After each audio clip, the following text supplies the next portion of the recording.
recording lagi. Ya, sip. Oke. Eh, Sekarang, jadi ini tadi lanjutan dari Arduino ini ya. Ini kan Arduino semua nih. Arduino buat IoT segala macam. Memang di sini urusannya lebih ke arah apa sih? Lebih ke arah mana sih tadi? Lebih ke arah sensor aja. Karena tujuan kuliah ini adalah ngajarin bagaimana si prosesor ngomong. Oke, cuman tadi saya terangin bus segala macam, mudah-mudahan kebayang. Ada bus yang di level motherboard, ada bus yang buat komunikasi jarak jauh. Ethernet termasuk kategorinya bus. Oke, Ethernet, WiFi itu kategorinya bus sih sebenarnya. Cuman ya karena secara fisiknya kita untuk jarak jauh, kita nggak mungkin narik jarak jauh kabel 100 biji, itu kan bonyok kalau ngirim. Jadi caranya dia ngirim datanya tidak paralel tapi serial, kira-kira kayak gitu. Nah, sekarang kita balik lagi ke kuliahnya. Jadi ini tadi urusannya Arduino. Sekarang balik lagi ke urusan mikroprosesor. Jadi kita sudah kenal arsitekturnya seperti apa, bahasa Islamnya segala macam, sejarahnya segala macam. Kita masuk ke sistem operasi. Kira-kira kayak gini ya, sistem operasi. Nah,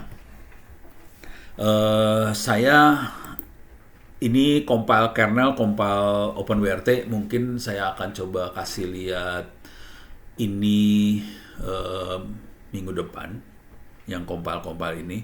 Saya harus nyiapin dulu. Kalau Anda pengen nyoba juga boleh. Artinya yang di dua ini sebetulnya kita bisa bikin Linux sendiri. Intinya itu sih. Jadi kalau ngerti yang namanya compile kernel, compile OpenWRT, kita bisa bikin Linux sendiri dan kita bisa ganti sistem operasinya kita pakai Linux buatan kita. Yang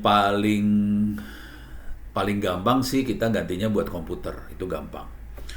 Kalau yang OpenWRT itu paling gampang, kalau paling murah itu kalau kita mau ngopreknya TP-Link, itu lebih murah. Bisa dilihat, jadi caranya OpenWRT itu ada websitenya. Oke, kita bisa cek TP-Link mana yang paling murah yang bisa kita ganti. Kalau pengen belajar nggak usah, kalau syukur-syukur ada TP-Link bekas yang bisa kita mainin ya. Jadi cari aja di toko-toko online, Bukalapak, Tokopedia, cari TP-Link yang second yang masuk dalam kategori ini, gitu ya. Jadi di sini coba kita cari, ada table of hardware. Ini kalau kita lihat dari atas, di sini ada table of hardware. Ini kita bisa lihat hardware mana yang bisa kita ganti sih sebenarnya sistem operasinya. Nah, kita coba brandnya TP-Link. Nih, ada TP-Link banyak banget. Ada C20 apa segala macam bisa dilihat-lihat. Nah, ini versinya ya. Versi 23 ini baru ya. Versi yang baru. Yang masalah dengan versi-versi baru ini biasanya hardware-nya mahal. Jadi cari versi yang murah, yang tua-tua kayak gini biasanya harganya lebih murah nih, gitu ya. Ada berapa entry? Ada 261 entry nih, TP-Link sendiri itu ada sampai segitu banyak. Ini, jadi nanti lihat di situ. Nah, sekarang kita coba cari di Tokopedia atau Bukalapak juga boleh lah. Oke. Jadi ini teknik buat mainnya. Cuman ini saya akan praktekkan benernya minggu depan. Ini saya kasih tahu aja alatnya seperti apa. TP-Link. Cuman kalau gagal hati-hati ya. Itu barang bisa jadi batu bata. Nggak bisa diapain, dibuang. Jadi kita cari TP-Link yang bekas aja, bekas. TP-Link bekas. Itu lemot banget ya masuk ke Bukalapak ya. Coba kayak kalau saya masuk ke Tokopedia gimana? TP-Link. Satu lagi kita bisa nyari juga. Oke. Nah ini kelihatan nih. TP-Link outdoor 7210, ada WR841 harga 125.000. Ada switch SF1016. Kalau switch biasa nggak tahu kalau dia manage switch bisa diganti sistem operasinya. Tapi yang biasa sering saya mainin yang kayak gini-ginian nih, yang WR ya.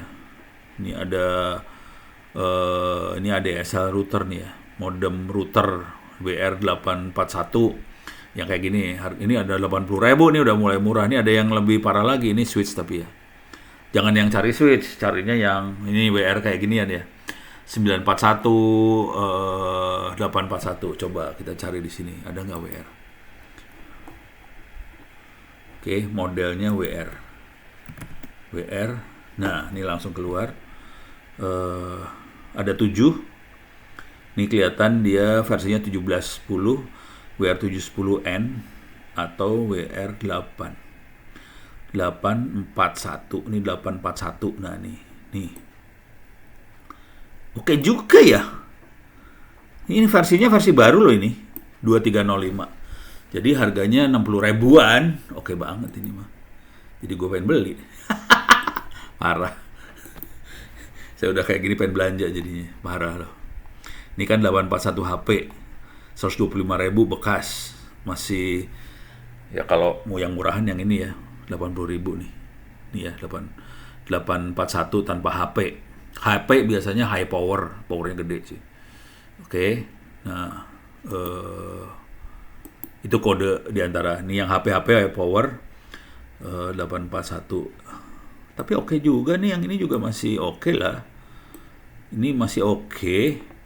Oh, ini 841 semua ya. Ada yang sampai cuma 18. Jadi kita harus mastiin nih 841 yang mana nih, HP, N atau ND apa-apa. Soalnya nih yang kalau N, ND itu versinya turun di bawah. Gitu ya. Nah, kalau udah mastiin kayak gitu, kita bisa beli secondan, udah gitu kita ganti pakai OpenWRT sistem operasinya. Nah, OpenWRT ini bisa kita bikin sendiri. Cuman harus kita perhatiin baik-baik versinya ini. Jangan sampai salah versi, nanti nggak jalan soalnya. Nah, terus kalau mau berani mati, kita bisa langsung di sininya OpenWRT. Jadi ada router-router yang udah langsung OpenWRT yang dijual sih sebenarnya. Di sini juga bisa kita ganti OpenWRT kalau mau. Itu kalau main router ya. Kalau mau gila, OpenWRT-nya nggak usah router, buset. Mahal banget ya, 1.500.000 STB OpenWRT. Wow. Ini di flash sama orang nih. Oke.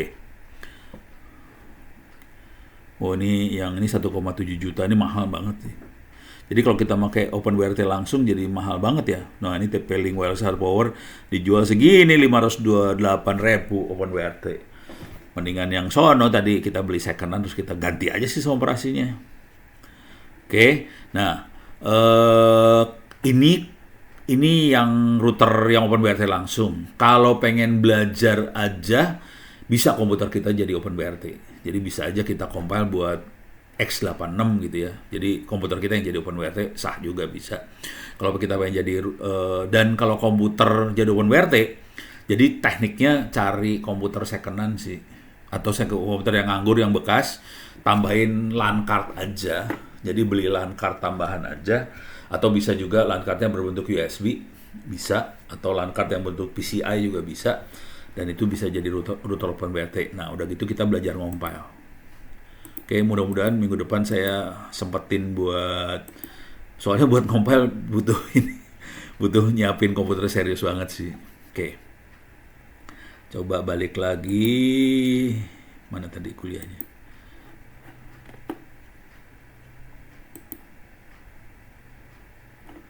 Oh, ini dia. Oke ya.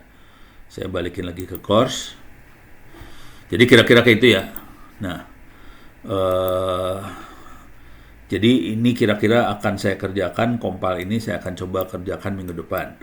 Cuman yang jadi OpenWRT sama compile Linux nggak beda jauh sih sebenarnya. Dua ini nggak beda jauh. Yang menarik dari OpenWRT itu nanti adalah waktu kita compile aplikasi yang mau kita install.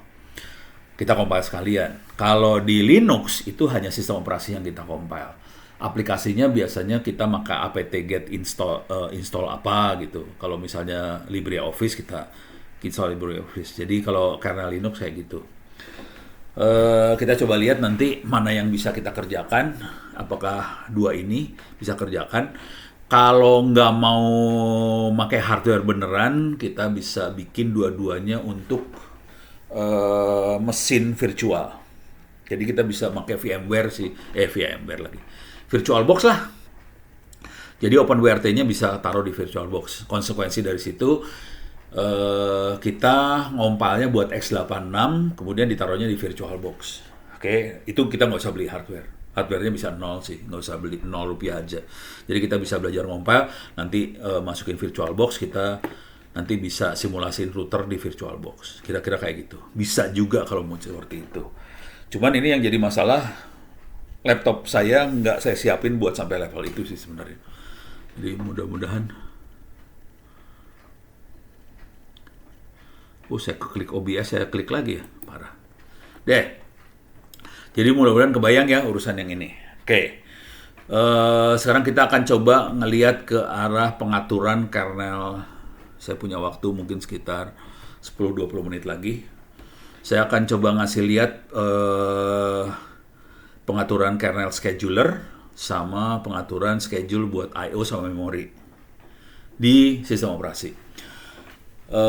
Logika berpikirnya dulu ya. Ini udah kebayang ya, yang compile udah beres. Kalau ada pertanyaan silahkan chat.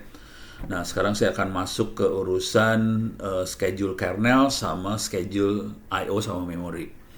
Ini logika berpikirnya dulu ya. Schedule di kernel itu tujuannya adalah atau saya kasih lihat aja lah ininya dulu, kontrol sistem operasinya ya.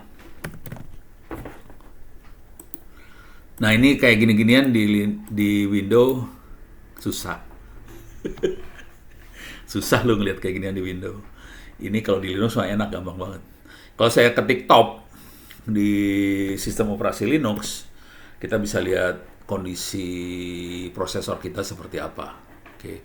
Ini adanya di Linux ya, di Windows nggak bisa. Ini sebenarnya kondisinya kerjanya lagi berat banget sistem operasinya. Ini tapi loadnya lagi turun nih, lagi turun. Jadi load yang awalnya kayak gini turun, sekarang udah 4 loadnya. 4 artinya 4 core yang dipakai. 6 berarti 6 core yang dipakai, 5,7 hampir 6 yang dipakai, kira-kira kayak gitulah, gitu ya. Ini lagi turun banget nih.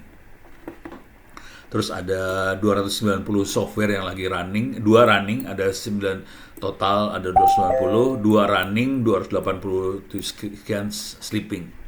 Tidak ada yang stop, tidak ada yang jadi zombie. Zombie itu adalah program yang nggak jalan tapi ada gitu. Zombie kan gitu ya. Mati tapi nggak mati gitu kan. Itu zombie. Nah, ini ada 2 yang jalan, namanya Zoom sama OBS lagi jalan. Zoom lagi saya pakai buat Zoom, OBS buat ngerekam. Kira-kira gini, ini kelihatan lagi apa aja. Dan kita bisa lihat memorinya ada berapa, yang free ada berapa. Total memori udah gede, saya udah naikin ini, laptop saya naikin ke 16 giga. Free-nya 7,8, yang dipakai 6 sekian. Oke. Yang dipakai sebagai buffer 4, sekian. Swap-nya nggak dipakai sama sekali sih. Swap-nya nggak dipakai. Oke. Tapi yang pentingnya di sini nih. Nih. Itu yang penting. Ini adalah jumlah core yang lagi dipakai. Nah, tujuan dari makhluk ini nih, kernel scheduler, adalah ngatur ini.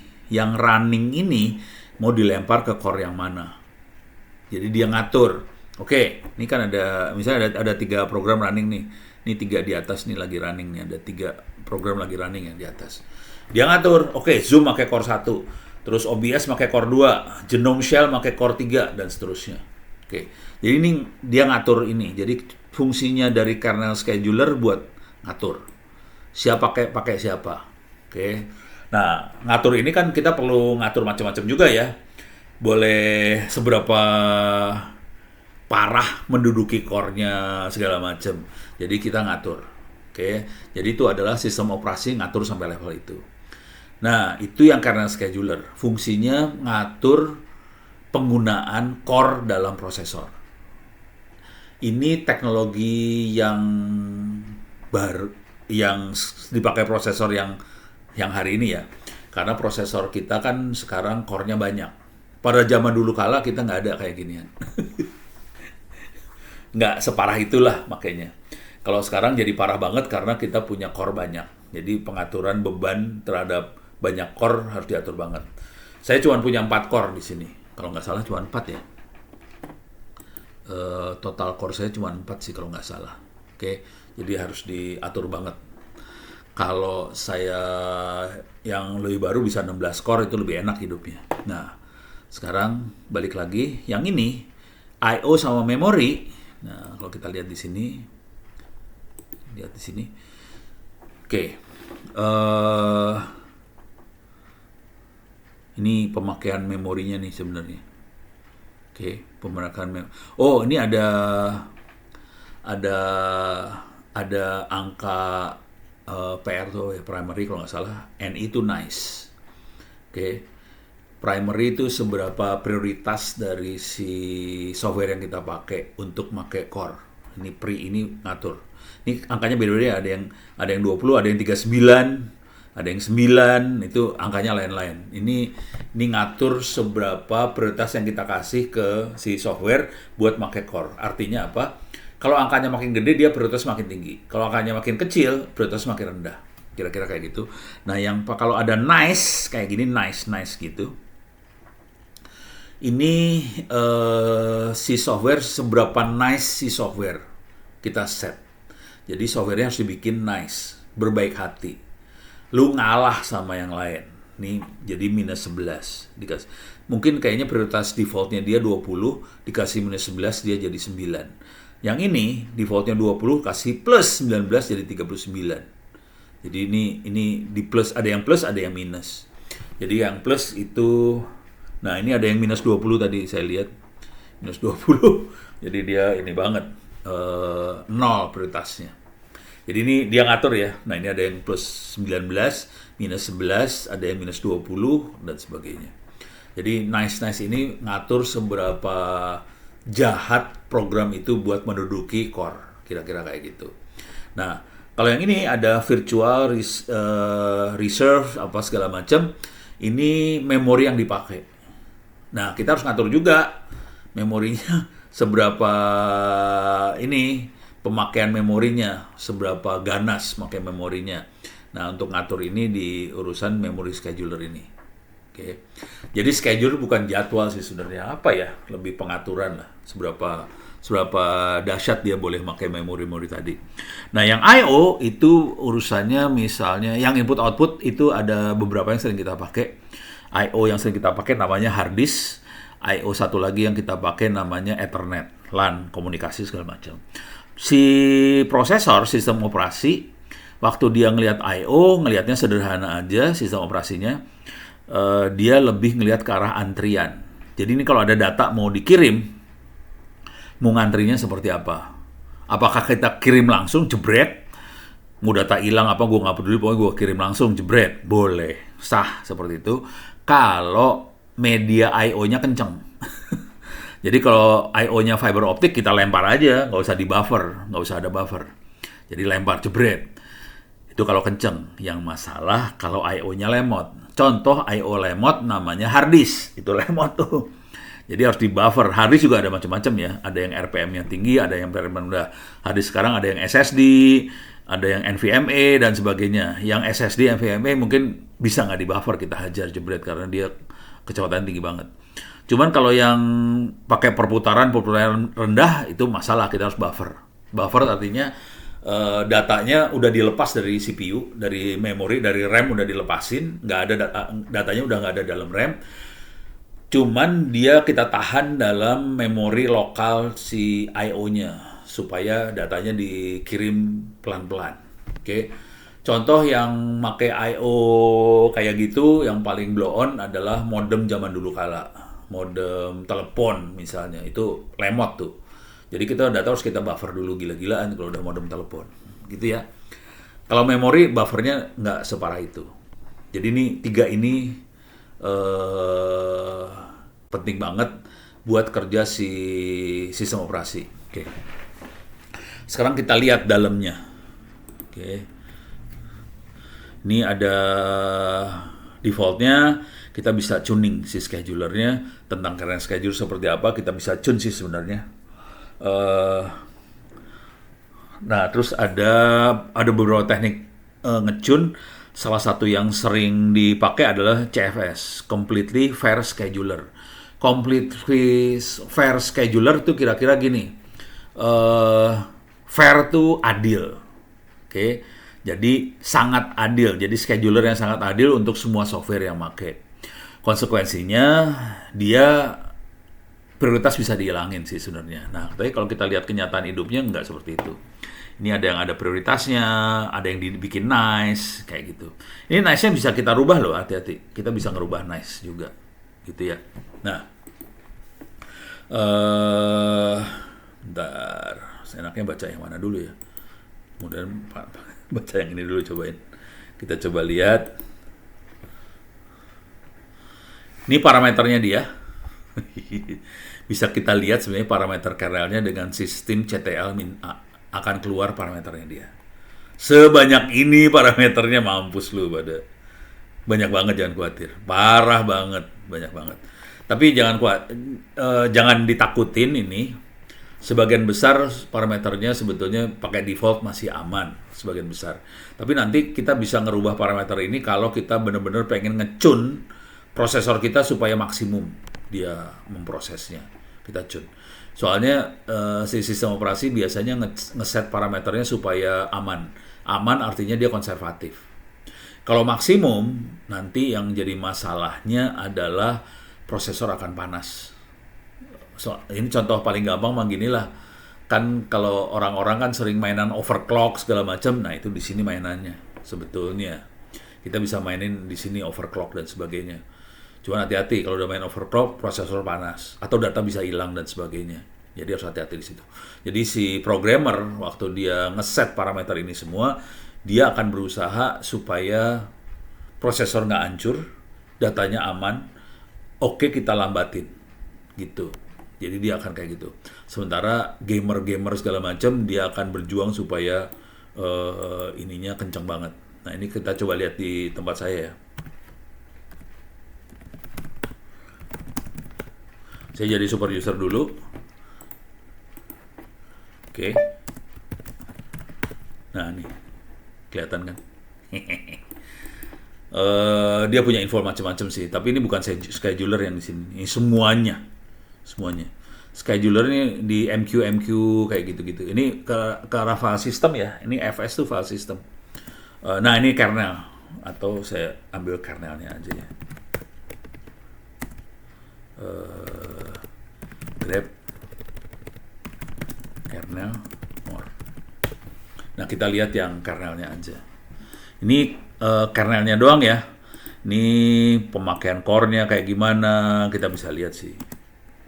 Oke, kalau ada task kayak gimana, segala macam bisa dilihat di sini nih parameternya. Ini kernel panik, random boot, apa semua bisa dilihat di sini. Deh. Jangan khawatir, ini Anda susah melihatnya di Windows. Windows nggak bisa lihat gini, rada susah lihat gini di Windows. Oke, sekarang kita akan coba ngelihat. Ini udah kelihatan, ini karena parameternya seperti apa, dan masih banyak banget parameter. Ini kalau all yang kita lihat yang kernel doang. Ini semua parameter sih. Parameter yang ada di sistem operasi. Kayak ini kan bukan, ini IP versi 4. Ya ini nggak ada urusan sama OS sih, lebih urusan sama jaringan. Ini ada ETH0, apa segala macam, di bawah ada ETH0 nih. Buat Ethernetnya dia, seperti apa konfigurasinya. Retransmitnya berapa. Jadi semua parameternya Linux bisa dibaca. Dan ini bisa kita rubah angka-angkanya dengan mudah sih, ngerubahnya ya. Ngerubahnya nggak susah. Oke, sekarang kita balikin lagi. Parameternya udah. Nah, sekarang kita masuk ke sini. Kita lihat dikit ya. Wah, panjang kan? Seru kan? Yang kita perlu lihat di kernel scheduler adalah time slice. Berapa waktu yang minimum dikasihin ke sebuah task, sebuah kerjaan. Maksimumnya berapa? ada min max, terus ada efisiensinya berapa, terus kita bisa kasih bonus juga, terus sleep-nya berapa lama. Jadi kalau ada tas yang bengong itu namanya sleep berapa lama. Kita juga bisa ngeset starvation limit. Starvation itu kalau tas atau kerjaannya kelaparan, jadi dia butuh prosesor. Berapa lama si tas itu bisa kita bikin starving, kita bisa bikin lapar, gitu, bisa diatur. Nah ini yang ngatur tadi overclock dan sebagainya, kita main di sebelah sini nih. Ini main overclock. Kalau overclock berarti terus nanti kita harus ngatur si clocknya CPU juga ya, bisa diatur si clocknya CPU. Oke. Nah, ini ada beberapa teknik scheduling yang ada di CPU, ada SMP, ada yang SMT, hyperthread, ada yang macam-macam. Ini bisa diatur. Terus tujuan scheduling buat efisiensi, untuk interaktif. Oh iya. Jadi interaktif ini itu biasanya interaktivitas itu biasanya ada di desktop, di komputer biasa. Kalau server interaktifnya banyaknya dimatiin. Jadi nggak seinteraktif desktop. Server tuh beda. Oke. Nah, sekarang tuning scheduler performance. Ada nggak contohnya ya? Coba kita lihat contohnya aja. Oh, ini ada di buku saya, sistem operasi ya sebenarnya. Coba, ada nggak ya? Ini semua ada di buku Andi Publisher.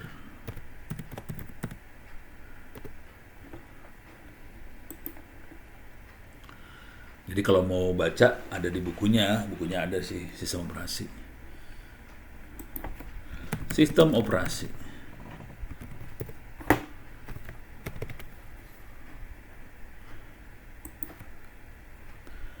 Ini dia.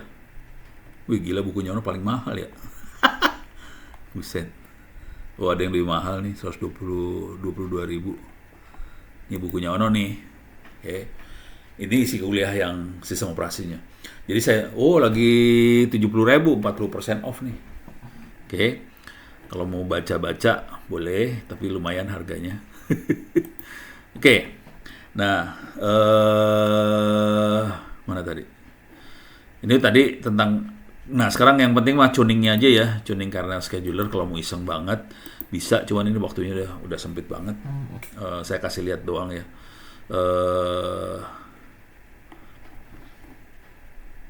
Ini buat ngelihatnya, ada kata kernelnya, kernel scheduler. Ini bisa ini. Nah, contohnya kita ingin mendapatkan ini swappiness. Ada di swappiness tuh gini, swappiness. Di sistem operasi Linux ada yang namanya swap. Swap itu adalah hard disk yang dipakai sama hard disk yang dipakai jadiin memori, jadi RAM. Jadi misalnya RAM-nya kehabisan, makanya hard disk dipakai memori. Oke, dan ini bisa dilihat di sini. Oke, caranya adalah misalnya saya kayak gini.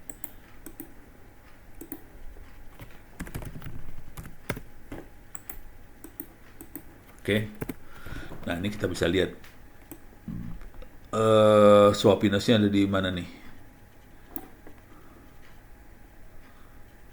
PQ, nah ini dia. Swappiness-nya 60 kondisinya. Jadi kita bisa lihat seberapa kita bisa ngeset satu angka. Kalau memorinya kita habis, seberapa dahsyat dia akan pakai hard disk sebagai memori. Konsekuensinya hard disk dipakai jadi memori, proses jadi lambat banget karena hard disk itu lemot. Kecuali kalau hard disknya sekarang pakai SSD. Cuman sekarang teknik yang kita pakai adalah karena memori juga murah, memori digedein, akhirnya swappiness-nya jadi nggak berlaku sih sebenarnya. Jadi kira-kira kayak gitu. Kita bisa ngeset dengan cara kayak gini nih. Misalnya net, ini kalau ini bukan swappiness ya, kita ngeset supaya IP versi 6 bisa di forward gitu. Nah terus sebetulnya sysctl ini dia akan baca ke directory /proc. Oke, jadi ini adanya di /proc/sys/vm/swappiness. Saya akan masuk ke sini, clear layar. sys VM. Nah, ini ada parameter-parameter tadi, ini ada swappiness. Jadi yang dilihat sebenarnya file. Jadi waktu kita ngeset si parameter buat OS, sistem operasi, sebenarnya kita lakukan adalah kita ngeset isi file-file ini. Misalnya tadi swappiness ya. Swappiness. Isinya berapa? More swappiness. Ini 60 tadi isinya. Kalau mau dirubah, ganti aja angka itu, bisa diedit pakai nano swappiness. Bisa diedit ini sebenarnya gitu ya. Tapi ntar kacau. Jangan ngedit sembarangan kalau udah kayak ginian. Misalnya kita pengen compact memory. Kita, permission deny, nggak boleh. Permission deny. Nah, ini bisa kita lihat ya. Kita bisa lihat nih. Jadi kita bisa lihat macam-macam lah sini. Cara ngesetnya cuma gitu aja. Cuman ini kan nggak manusiawi banget. Kita ngeset dengan cara ngedit filenya langsung. Kalau mau rada manusiawi, caranya pakai kayak gini caranya. Bisa kita edit seperti ini, echo masukin nilai ke sini, atau kita edit kayak gini. Kalau dia adalah read only, berarti dia data langsung dari OS, nggak bisa kita rubah sih. Kalau yang kernelnya ada di sini, atau kita masukin dalam file sysctl.conf, kita bisa edit juga di situ. Artinya apa? Kalau kita edit di sini, si parameter itu waktu booting ngikutin isinya ini. Kita coba lihat di sini.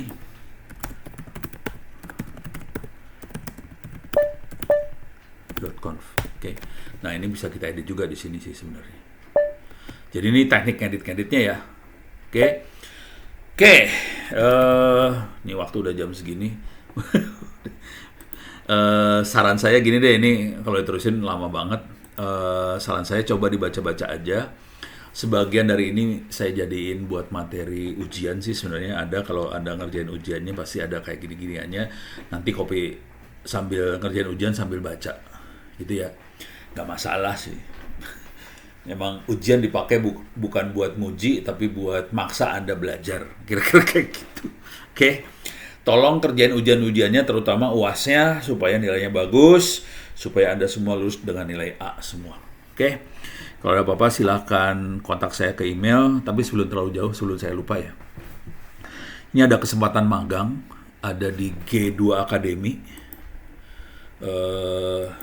G2 Academy.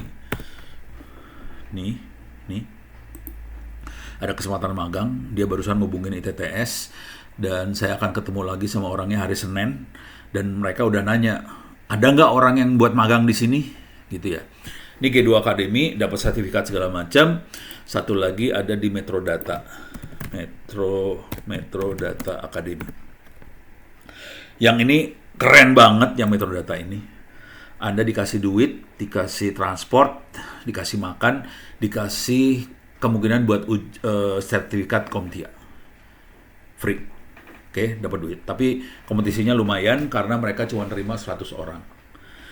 Oke, gitu aja dulu dari saya. Mudah-mudahan bisa bermanfaat. Billahi taufiq wal hidayah. Assalamualaikum warahmatullahi wabarakatuh. Saya tutup dulu ya. Sampai sekarang. Terima kasih.